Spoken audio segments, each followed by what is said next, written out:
नमस्कार लाडक्या बहिणींनो, तुमच्यासाठी ही एक सुवर्ण संधी आहे।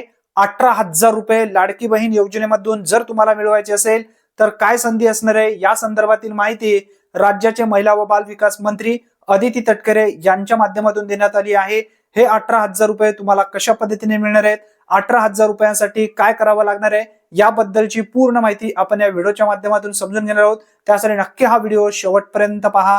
तत्पूर्वी चॅनलवरती पहिल्यांदाच आला असाल तर चॅनलला सबस्क्राइब करून ठेवा। सर्वप्रथम हा व्हिडिओ शेवटपर्यंत नक्की व्यवस्थित पाहून घ्या। लाडकी बहीण योजनेसंदर्भातील महाराष्ट्र शासनाच्या माध्यमातून हा घेण्यात आलेला एक महत्त्वपूर्ण निर्णय आहे। ई-केवायसी दुरुस्तीसाठी मिळणार एकच संधी। ई-केवायसी प्रक्रिया मुख्यमंत्री माझी लाडकी बहीण योजनेतील बहुतांश लाभार्थी या दुर्गम ग्रामीण भागातील आहेत। ई-केवायसी प्रक्रिया करत असताना त्यांच्याकडून काही चुका होणे स्वाभाविक आहे। या चुका दुरुस्त करण्यासाठी संधी मिळावी अशा आशयाचे अनेक निवेदन विभागास प्राप्त झाले आहेत।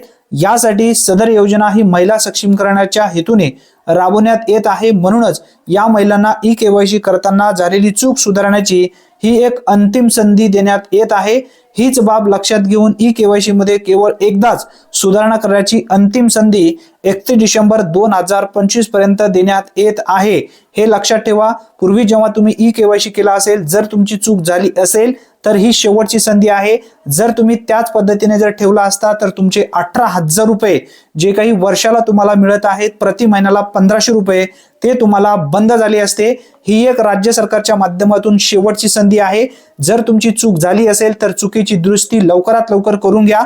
यासोबतच पती किंवा वडील हयात नसलेल्या लाडक्या बहिणींना ई-केवायसी प्रक्रिया पूर्ण करण्यासाठी पोर्टलवर सुविधा उपलब्ध करून देण्यात आली आहे।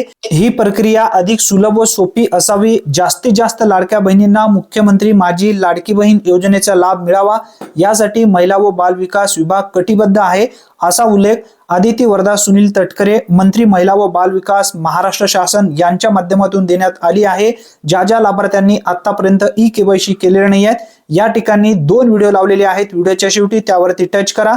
ज्यांचे पती किंवा वडील नाही आहेत, घटस्फोटित आहेत, अशा महिलांनी कशा पद्धतीने ई-केवायसी करायचे, ज्यांनी आतापर्यंत ई-केवायसी केलेले नाही आहेत त्यांनी नवीन पद्धतीने ई-केवायसी कशा पद्धतीने करायचे, याचबरोबर ज्या लाडक्या बहिणींचे ई-केवायसी करत असताना चूक झाली होती अशा लाडक्या बहिणींनी ई-केवायसी कशा पद्धतीने करायचे, दोन्ही व्हिडिओ या ठिकाणी लावण्यात आलेले आहेत। व्हिडिओ व्यवस्थित पाहून ई-केवायसी करून घ्या आणि हा व्हिडिओ जास्तीत जास्त शेअर करा। धन्यवाद।